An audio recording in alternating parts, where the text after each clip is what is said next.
Onboard Agitator with Charles Amon and Mark Polker. We're going to take them to the finish. 32-foot skater.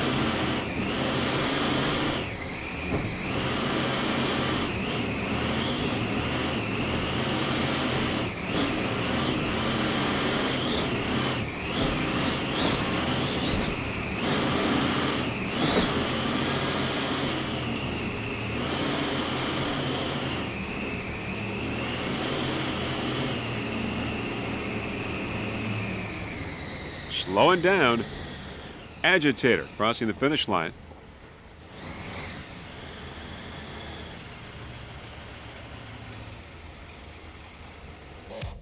And that is it, the end of race number 2 here at Key West at the Key West Offshore Worlds.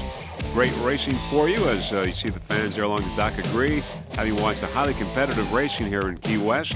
Supercat and the Supercat Light, and very shortly we will wrap up this race and give you the winners in just a few moments. We only had one mishap, though. Of course, WHM Motorsports with Bill Moff and Pepe Lava, but they are okay. And of course, White Knuckles spun out as well, but the crew members are okay as well.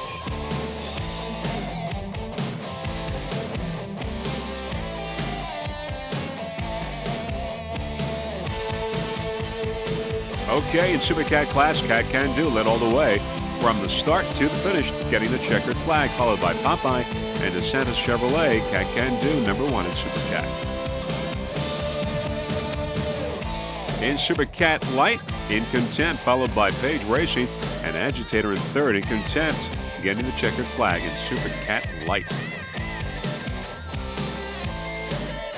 So those are your winners in race number 2. Highly competitive racing and most of all safe racing, with the only mishap involving WHM Motorsports, which flipped over, but the crew members are okay.